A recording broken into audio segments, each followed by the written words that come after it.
Second stage separated, third stage ignited. द्वितीय चरण को भी सफलतापूर्वक यान से पृथक कर दिया गया है उसके प्रज्वलन Third काल stage समाप्त होने performance पर। normal.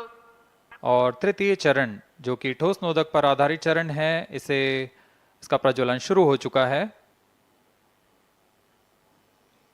We are close to 5 minutes past the launch time. Presently, the third stage of PSLV is operational, developing nominal thrust. Plus 5 minutes. तृतीय चरण में 7.6 टन के ठोस नोदक का प्रयोग होता है और इसका प्रज्वलन काल 117.7 सेकंड का होगा। इस दौरान यह 240 किलोन्यूटन का प्रणोद उत्पन्न करेगा।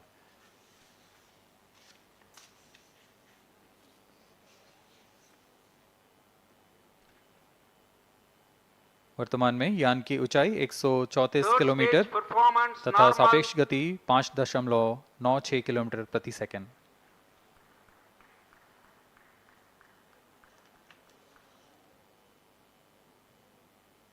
जैसा कि हम जानते हैं PSLV सबसे विश्वसनीय रॉकेट रहा है इसरो का, वैसा ही प्रदर्शन करता हुआ एक और मिशन PSLV C57 का।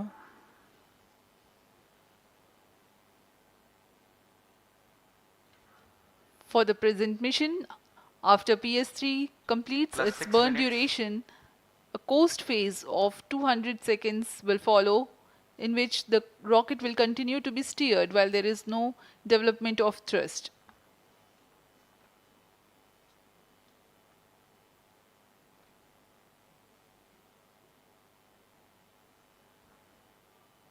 जी हाँ, अभी कुछ ही क्षणों में PS3 का प्रज्वलन काल समाप्त हो चुका है और कोस्टिंग फेज इसके बाद जारी रहेगा। Vehicle in combined hosting for approximately 200 seconds.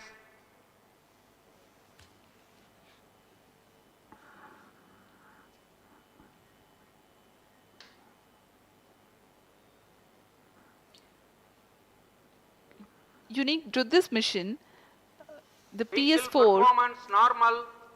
will start twice at predesignated times and duration. The multiple start capability of PS4 will be utilized very aptly to achieve the argument of perigee of 346.6 degrees, which is very crucial for this mission. The commencement and duration of PS4 burns enable achieving this orbital parameter. Argument of perigee is the angle that is made by the perigee point from the ascending node at equatorial plane. AOP exceeding 300 degrees is helpful in mission planning to achieve halo orbit around L1 with minimal propellant expenditure.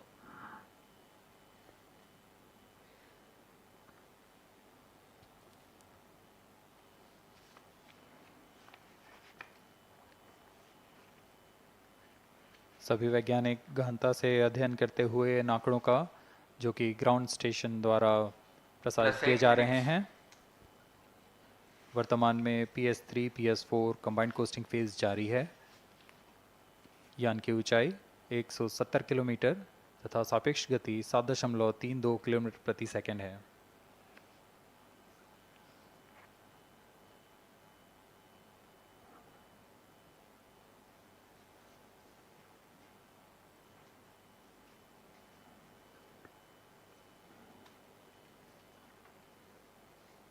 Vehicle performance normal.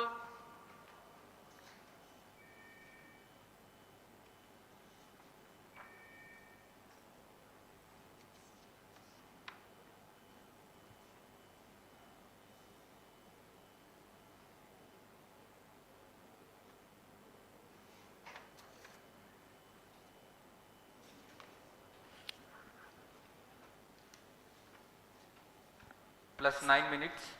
Speaking a few words about the Aditya-L1, describing the sun, Indian Vedas have said, Yesha Bhagavan Manirakasha Mandalasya Chakravarti Khechara Chakrasya Deepako Brahmanda Bhandasya Asayeva Charkarti Bharvati Jarhati Jagat.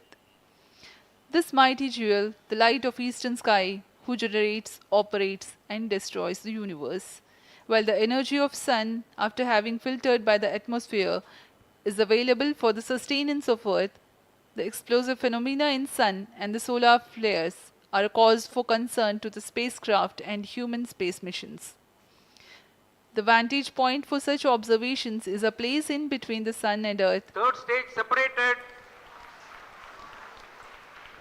Now we have a successful separation event of the third stage of Separated PSLV. hosting. It is approximately 900 seconds. Plus 10 minutes.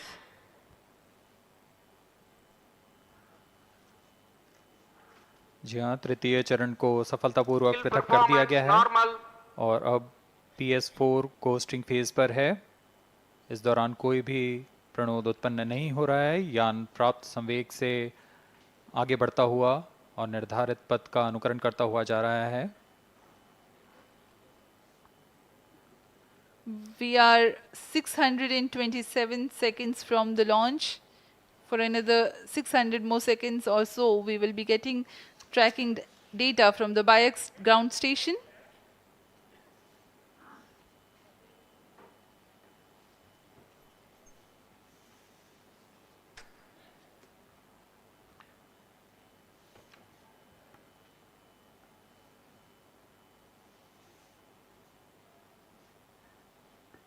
यह costing phase लगभग 900 second का होगा। इस दौरान हम आपको कुछ जानकारी देते हैं। लैग्रेंज पॉइंट से जुड़ी कुछ रोचक तथ्य भी हैं, जैसे कि इस पॉइंट का नाम एक इटालियन फ्रेंच गणितज्ञ जोसेफ लुइग लैग्रेंज के सम्मान में रखा गया था। उन्होंने 1972 में इसे अपनी तकनीकी प्रपत्र जनरल 3 बॉडी प्रॉब्लम में वर्णित किया है, लेकिन इससे पहले भी 3 पॉइंट L1, L2 और L3 को खोजने का श्रेय स्विस गणितज्ञ लेनार्ड आयलर को जाता है। L1 पॉइंट पर नासा ने पहले ही सोलर एंड हेलियोस्फेरिक ऑब्जर्वेटरी सोहो को पहुंचा चुका है और विश्व प्रसिद्ध जेम्स वेब टेलीस्कोप को L2 लैग्रेंज पॉइंट पर स्थापित किया गया है। L1 की Vehicle पृथ्वी से performance सूर्य की normal. दिशा में दूरी लगभग 15 लाख किलोमीटर है और इसे हम एस्ट्रोनॉमिकल यूनिट में 0.01 एस्ट्रोनॉमिकल यूनिट कह सकते हैं। यह पृथ्वी से सूरज की दूरी का केवल 1% है।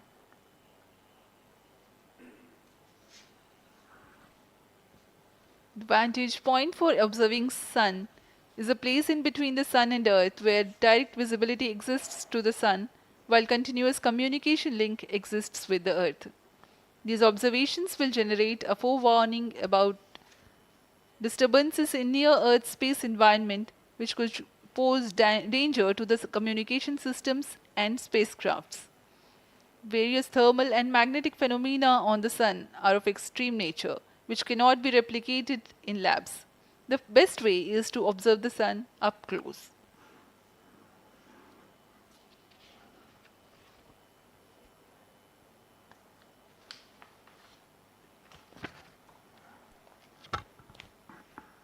The distance between the Earth and Sun is approximately 150 million kilometers. At the central region of the Sun, known as core, the temperature can reach as high as 15 million degrees Celsius. Power source for the Sun is nuclear fusion of hydrogen atoms that takes place in the core. The visible surface of Sun is relatively cool and has a temperature of about 5,500 degrees Celsius. The Aditya-L1 spacecraft is planned to be placed in a halo orbit around the Lagrangian point Vehicle 1 performance or normal. L1 of the Sun-Earth system, which is about 1.5 million kilometers from Earth, roughly 1% of the distance to Sun.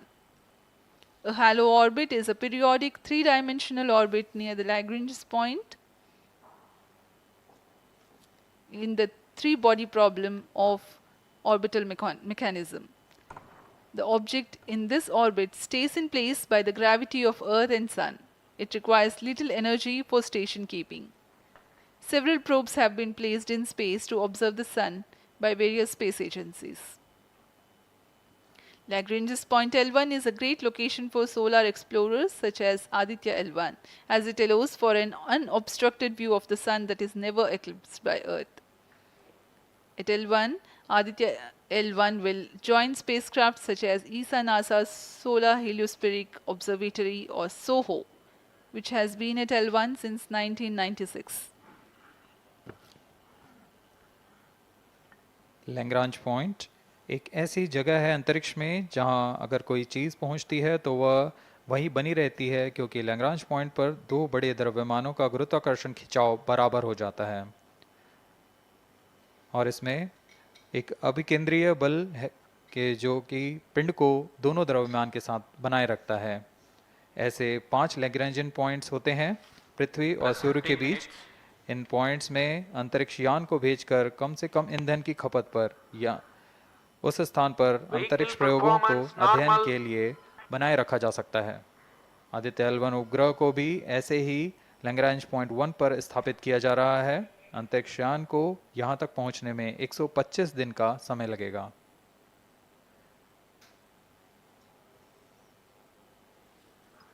इस Lagrangian points के कुछ फ़ायदे होते हैं, जैसे हम यहाँ Aditya L1 के बारे में बात कर रहे हैं तो यह अंतरिक्ष यान लैग्रेंजियन पॉइंट 1 के पास जाएगा और यहाँ ऐसा पॉइंट है जहाँ से सूर्य को बिना किसी ग्रहण या रुकावट के निरंतर देखा जा सकेगा और अध्ययन किया जा सकेगा।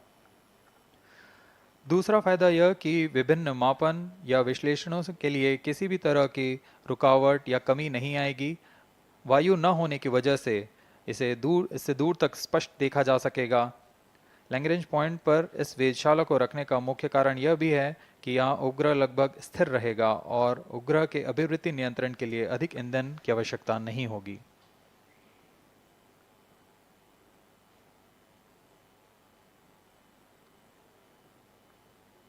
वर्तमान में PS4 चरण का कोस्टिंग फेज जारी है। अब यान की ऊंचाई 280 किलोमीटर तथा सापेक्ष गति 7.18 किलोमीटर प्रति सेकंड है।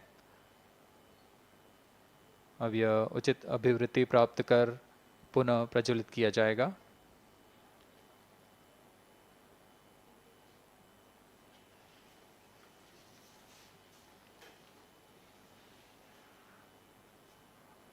Vehicle performance normal. The Aditya-L1 spacecraft carries 7 payloads to observe the protosphere, chromosphere and corona, which is the outermost layer of the Sun. These payloads use electromagnetic, particle and magnetic field detectors.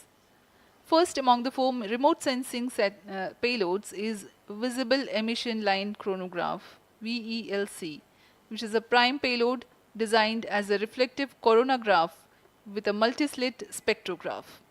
This payload is developed jointly by Indian Institute of Astrophysics, Laboratory of Electro-Optical Systems, UR Rao Satellite Center, ISRO Inertial Systems Unit and Space Applications Center.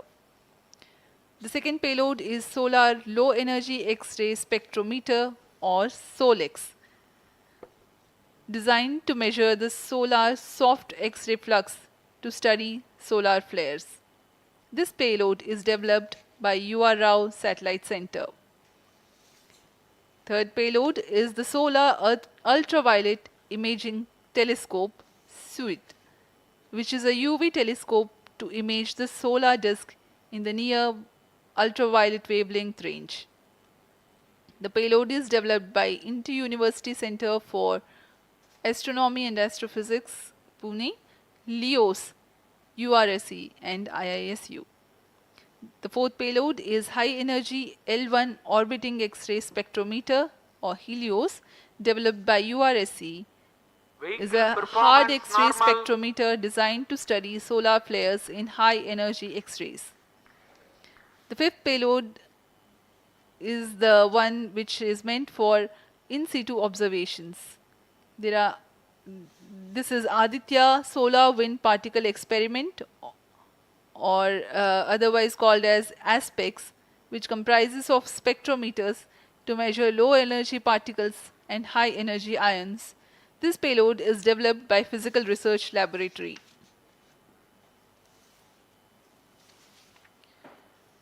The sixth payload is Plasma Analyzer Package for Aditya, in short PAPA.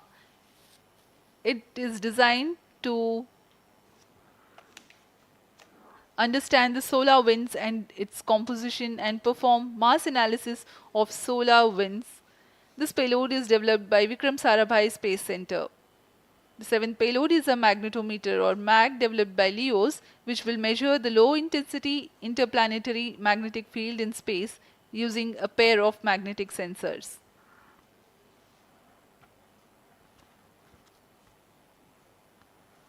जी हाँ, Aditya L1 उपग्रह में निदभार के बारे में जानते हुए इसमें सुदूर संवेदन निदभार हैं और यथास्थिति प्रेक्षण निदभार लगे हुए हैं। सुदूर संवेदन निदभार में सूर्य का प्रेक्षण करने के लिए VELC कोरोना प्रतिबिंबन और वर्णक्रम मापन के लिए है। सोलर अल्ट्रावायलेट इमेजिंग टेलीस्कोप जो कि संकीर्ण और ब्रॉडबैंड फ्रीक्वेंसी में फोटोस्फीयर और क्रोमोस्फीयर प्रतिबिंबन यह पैराबैंगनी प्रतिबिंबन टेलीस्कोप है।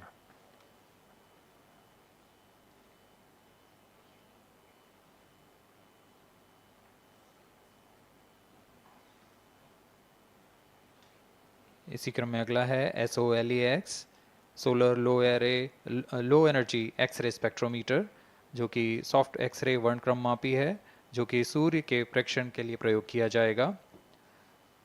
इसमें HEL1OX high energy L1 orbiting x-ray spectrometer है जो कि हार्ड एक्सरे वर्णक्रम मापी है। इसकी अभिकल्पना सोलर फ्लेयर के अध्ययन के लिए की गई है। यथास्थिति निदभार में Aditya solar wind particle experiment, इसका उद्देश्य है सोलर पवन सौर पवन में भारी आयंस, प्रोटॉन्स और अल्फा पार्टिकल का विश्लेषण करना। अगला है plasma analyser package for Aditya. यह भी सौर पवन में उपस्थित कणों में इलेक्ट्रॉन और भारी आयंस की दिशा के साथ विश्लेषण करने के लिए इसे बनाया गया है। Advance triaxial high resolution digital magnetometer, इसे त्रिअक्षीय चुंबकीय क्षेत्र के यथास्थिति मापन करने के लिए बनाया गया है और ऐसे 2 समुच्चय लगे हुए हैं इस उपग्रह में।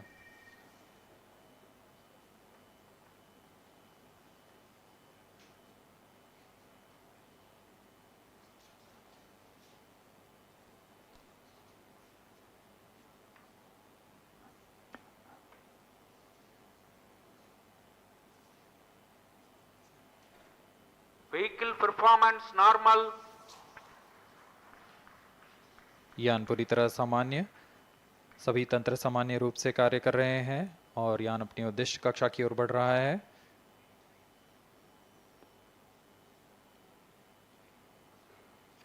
आदित्य L1 के निदभार इसरो व अन्य वैज्ञानिक संस्थानों के साथ मिलकर तैयार किए गए हैं। Visible emission line chronograph VELC Indian institute of astrophysics Bengaluru द्वारा तैयार किया गया है। Solar ultraviolet imaging telescope suit inter university centre for astronomy and astrophysics Pune द्वारा निर्मित है।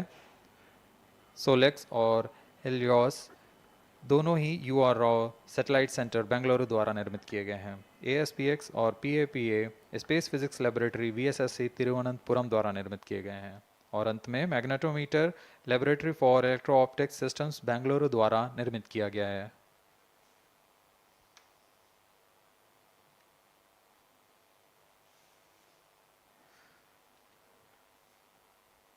यह कोस्ट फेज जारी रहने वाला है। आइए इस अंतराल में आपको लिए चलते हैं इस मिशन से जुड़ी चर्चा में, जहां वरिष्ठ वैज्ञानिक हमारे प्रश्नों के उत्तर देंगे और फिर इस चर्चा के बाद हम वापस आएंगे लाइव इवेंट्स में। As we are in the low visibility region of the flight path, we take you to the discussion room where the key personnel connected with the Aditya L1 will enlighten more on the payloads and details. Over to discussion room. Welcome viewers. After India has made history with the Chandrayaan-3 moon launch, it has now set its eyes on the sun. These scientific breakthroughs back to back are like feathers on our country's hat. Range operation In director. fact, these celestial As per bodies telemetry are station very deployment important for and are considered as loss of sacred signal bodies for in biaxial multiple shutdown. global religions. Vehicle is now The in sun is the non-visibility central period. body of our solar The system. non-visibility period The is world revolves approximately around it 250 and it is a source of During this energy non-visibility for all period, planets including the post-phase ban Earth. won't happen Today over I'm the period joined of by next all the 20 scientists who have During this played behind the non-visibility period, scenes to make this ground project a truth grand and staff will be success. updated by And I'm operators Srinidhi, on the reaching video out hall. to you from the Flight Satish parameters Dhawan will Space not be Center, updated. Sriharikota. And today we'll be discussing about the impact and the benefits of the Aditya-L1 space mission. So today we are joined by Dr. Anil Bharadwaj, Director of PRL, Professor Annapurni Subramanian, Director of Indian Institute of Astrophysics, Dr. Sankara Subramanian, Principal Scientist of Aditya-L1 mission, Dr. Durgesh Tripati, PI of SCYT, Dr. Dipankar Banerjee, Director of IRIS, Nainital, Dr. Satish Tampi, PI of PAPA, and Dr. Vipin K. Yadav, PI of Magnetometer, joining us today for a 25-minute fireside chat on the sidelines of Aditya-L1 launch. To start with the Principal Scientist and PI of SOLEX, Dr. Sankara Subramaniam, why is Aditya-L1 mission so important and what are the objectives of this mission? Thanks a lot. First of all, let me thank ISRO as well as the Government of India for providing a great opportunity for the solar and heliophysics community of the country. Both solar, heliophysics as well as astronomy thrives on data. More the data you have, we get more understanding about the system. And Sun is our own star, our dearmost star, so understanding them is much more important for our everyday life. So this mission, Aditya, when it was conceived initially, with a support from our Professor U.R. Rao, along with Dr. Srikumar and Professor G. Srinivasan, we made sure that we will have a unique data set which is not available from any other missions internationally. So the 7 payloads, what was conceived for this particular mission, will provide a unique set of data which is currently not available from any other missions, which will provide us new insight into the solar and heliophysics community in India and provides some important aspects like the initiation of the coronal mass ejections, the speed at which it gets initiated, and some wave bands which are very important for the Earth ionospheric connections like near ultraviolet band, and the high energy particles, which is high energy radiations as well as particles which is coming from the solar flares and coronal mass ejections.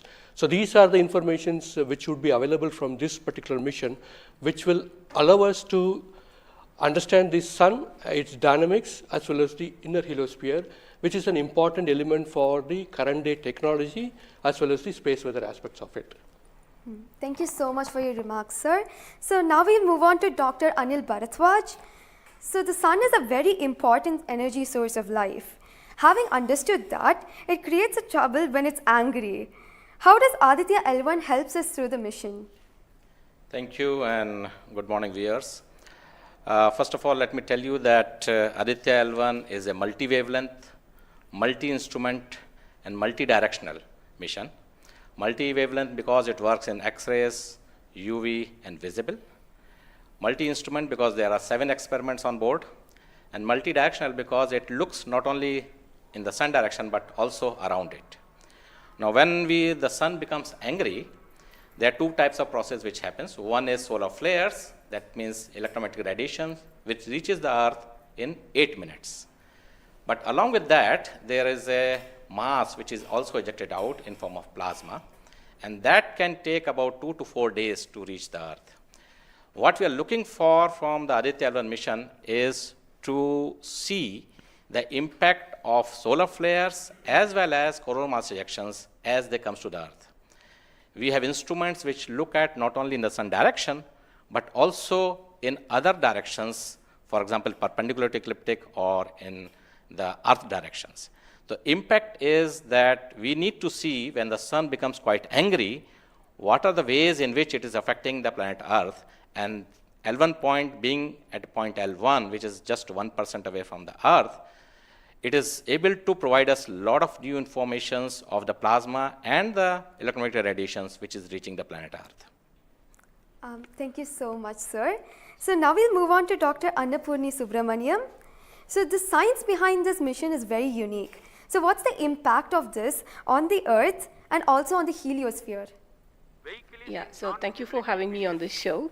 To put the thing in context, I'm the director of Indian Institute of Astrophysics, and we have delivered one of the major payloads on this mission. This is the visible emission line coronagraph. So if you actually look at the words used in it, it is visible because it is seeing the sun and the visible wavelength. Emission line, so what is it detecting? It is the emission line of certain elements. Because the corona is hot, the emission which you get is in the terms of, it's not absorbing the light which is coming from the sun, but it's already hot, so it is coming down by emitting lines. So we are tracking these lines using what? A coronagraph. Now what is a coronagraph? This instrument makes a total solar eclipse all the time within the instrument. So you are looking at the sun all the time, 24/7, through using this mission. And this instrument looks at the sun as though it is always in total solar eclipse. Now, why you want to have the eclipse all the time? Because you want to see the corona. Why corona? Because when sun burps, when sun is angry, the corona is what it takes the matter away. Now, what is unique about this instrument? This is going to see the corona as close as possible from the disk of the sun. Now, what is so challenging about it? It is because the sun's corona is 1,000,000 times fainter than the disk of the sun. So you have to not see the disk of the sun, but see only the corona. So this instrument is very difficult to make, challenging, but it is made. Now it's going to the orbit. Now what we plan to study using this instrument is the corona, its dynamics. Through this emission line, you can actually measure the velocity by simple physics called Doppler effect. So you can measure the velocity, you can measure how much matter is moving, and eventually how that matter will come to the Earth and the heliosphere. So it's overall this instrument, along with the others, of course, the other PI will also be explaining about it. So these holistically will give you a lot of information regarding not only the sun, but also the heliosphere. Thank you. That was very interesting, Doctor. Thank you very much. And now we'll move on to Durgesh Tripathi, Dr. Durgesh Tripathi. You are the PI of the for the payload suit. How is that different from other telescopes like Hubble or James Webb? And what are you going to investigate using this? Yeah, so good afternoon. My voice is going to mumble because I'm still in the awe of the launch, and one of the payload is gone there. So essentially, JWST, which is James Webb Telescope, and the Hubble Telescope, they are going to look at the universe, different objects, galaxies, star formation, and other objects you see in the universe. Whereas when we talk about Aditya-L1, it is going to look at one particular object, which is our sun. And it's also kept on the other side of the Sun-Earth line at the L1 point, whereas the James Webb Telescope went on the other side of the Earth, which is at the L2 point. Now, the scientific difference, of course, they also observe in ultraviolet, but Aditya, as Professor Anil Bharadwaj and also Professor Anna Purnisubramanian alluded to, these are multi-wavelength satellite, and they will be observing all across the electromagnetic spectrum. In particular, suit is going to be looking at the ultraviolet radiation in 2,000 to 4,000 angstrom, if that matters to you, emits from the lower and the middle atmosphere of the sun. And what we want to look at that how in general the sun's atmosphere is coupled by looking at the observations at various height, and how actually this radiation is coming and getting absorbed in the Earth's atmosphere, and what kind of effect it can have in the chemistry of ozone and oxygen, for example, and also these explosions which are happening, how much radiation they are creating, and how much effect it might have. Thank you. Thank you very much, sir. And now we move on to Dr. Satish Thampi. You are connected with the payload PAPA. Already the plasma particles on the moon are analyzed. How do you analyze plasma particles in the sun? And what is the importance of solar winds, and how does it impact? Thank you. Thank you for giving opportunity to come into this show. As my colleagues, they mentioned actually about the sun. Today we have the auspicious day where actually we are going to our own star, that is the sun. Just I want to tell to the viewers that actually the sun, which is our hero basically in the solar system. If you look into the mass of the solar system, 99% of the mass of the solar system is occupied by sun. And also this sun is plasma. Now when we are talking about the heliosphere, actually with this all our planets are engulfed in that thing. You know, we have been studying in decades, maybe in centuries, we have been studying about the sun. But what we are lacking actually a comprehensive approach, because sun is giving its energy mainly in three forms. The first one is the radiation, actually my colleagues already talked about, which we can do remotely from our ground. But the plasma, basically we are talking about the solar wind, what we call the space plasma, as well as the magnetic field. This can be only studied by in situ. If we study all these radiation, particles and field, then only we will get a full comprehensive understanding of the sun. Now, we are getting the first space-based observatory from the Indian soil, and we are making this opportunity. And of course, I am thankful to ISRO and all my colleagues and my teammates from VSSC and all my scientific colleagues here. This is the opportunity we got actually. We are trying to understand actually all the three things: radiation, particles, and field. Already they mentioned about the radiation. Now, Dr. Bivin will be talking about field. Just I want to emphasize on the particles. That's why we named it as PAPA. PAPA means Plasma Analyzer Package for Aditya. This is developed by Space Physics Laboratory in support of Vikram Sarabhai Space Center. And now this instrument has two components. If you look at the solar wind, basically it comprises of 95% protons, then alpha particles roughly around 4 to 5%, then equal number of electrons also. So our PAPA is a comprehensive package measuring both ions and the electrons. Now these electrons, like already our colleagues they mentioned actually the major transition events like coronal mass ejection. That's a huge mass which is coming out of sun. Basically it's a plasma. Basically when we are talking about solar and basically nothing but it's the extension of the corona only. That's the atmosphere of it. Now these particles actually they only actually modulate the energy and momentum of the planetary atmospheres. See when then sun is quiet, like it is not aggressive, sun is what we are getting the ambient solar wind. So if you look into that thing actually, that one actually gives what we call about the interactions, what we call the normal routine phenomenon which is happening on there. But when there is sun is angry, it gives like in a CME, CAR or this sort of events are happening, that is really going to affect our planets. That's what we call the space weather. Now our intention is to understand first of all actually what these effects, basically the solar wind in the ambient condition as well as during this transition events, how this solar wind behaves, and also how this coronal mass ejections which is passing through different planets, how actually what are the different things like what we call about the microphysics, macrophysics and the mesophysics of that things that we want to understand.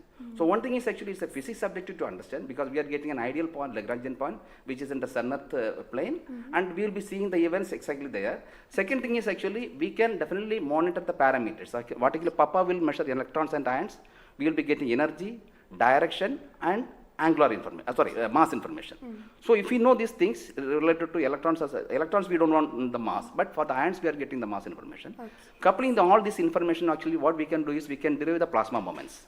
That will be definitely going to the modeling part, actually dynamics part, and that will definitely going to tell about the effect of the space weather effects. Yes. So in due course actually with the L1 in addition to other L5 missions, we will be able to tell. This is the importance of the plasma missions. Yes. That actually, as you mentioned actually earlier with the lunar mission we tried to understand that thing. Really it changed, this plasma studies changed the perspective of the moon. Now Aditya will give more detail about it. Yes. Thank you. Thank you, sir. Thank you so much for that, sir. And now we move on to Dr. Dipankar Banerjee. So you manage the beautiful solar observatory at Nainital. How do you think the studies of heliophysics will supplement Aditya-L1? Can you tell us something about the history of solar observatories in India? That's right. India has a long tradition of looking at the sun from the ground. In fact, from Kodaikanal Observatory, we have been observing the sun for more than 100 years. And also we have beautiful, solar observatory at Udaipur, in the lakeside, and at Nainital. We are looking at the sun. But there are limitations of looking at the sun from the ground because you can only see the lower atmosphere of the sun. So this was very, very important that we could go to the space. And this is a fantastic opportunity. Originally, more than 10 years back, we were only looking at a small satellite program. And then Professor U.R. Rao suddenly came up with this idea, why are we taking baby steps? We should think big. We should go to much longer distance. And then this opportunity came in, the Lagrangian mission. The entire country, all the scientific institution got very much highly motivated. There are multiple payloads were then proposed. So eventually now we have a Lagrangian observatory class mission. And as you heard from my colleagues that it is a multi-wavelength observatory. So that's very important to have the shorter wavelength coverage from the space. And in addition, the ground-based observations are also important. So a combination of the ground-based telescope and the space-based platform is very, very important. And since you asked about the question about the, how Aditya in the overall heliophysics research within the international scenario, we only have 3 spacecraft around Lagrangian 1 point primarily from NASA and ESA. So I think again this is a a fantastic achievement from India. If you could reach L1 with the full observatory class mission, it will really open a new window altogether. So I think this is a great opportunity, and we are all looking forward. And as I mentioned, probably we'll request that, a better ground-based facility. We have already projected a National Large Solar Telescope project from the ground. I think this is now high time we have a very nice ground-based telescope also to complement the capabilities of Aditya-L1. Thank you very much, sir. Indeed, it's a very great opportunity. And now we move on to Dr. Vipin K. Yadav. So you're in charge of the magnetometer. What is the contribution of magnetometer to Aditya program? You see, the magnetic field measurements are very crucial in space, and especially at L1 point. What we are going to measure with magnetometer is the interplanetary magnetic field that is coming all the way from Sun and towards the Earth. So typically these values at L1 point are around 5 to 10 nanotesla. But these values increases whenever there is an extreme solar event, such as the coronal mass ejection or say a solar magnetic storms. Now these events are crucial to monitor the near Earth space weather, because these can have an effect on the life on Earth. If you remember Quebec, there was an event when the power lines were snapped a few years ago. That was because of an extreme solar event. So to keep an eye on the surroundings of Earth, we need these measurements, and apart from that, for solar wind observations also, these measurements will be crucial. Thank you. Thank you very much, sir. So now we move on to Dr. Anuj Nandi. So what is the importance of solar flares and the impact in heliospheres, and how does Aditya-L1 contribute to all of this? Good afternoon, viewers. As my colleagues already pointed out the importance of this mission and the instruments about. So the thing is, as you know, that solar flares are the energetic and explosive energy release in few seconds to minutes time scale, and it is order of 10 to 27 arcs to 10 to 32 arcs. Now the thing is, these solar flares, why it is important, as because the solar flares actually tells the dynamics and activity in the sun. So the thing is, there are two unique instruments built by URAO Satellite Center that is going to cover the solar flares from 1 kV to extremely high energy, around 200 kV.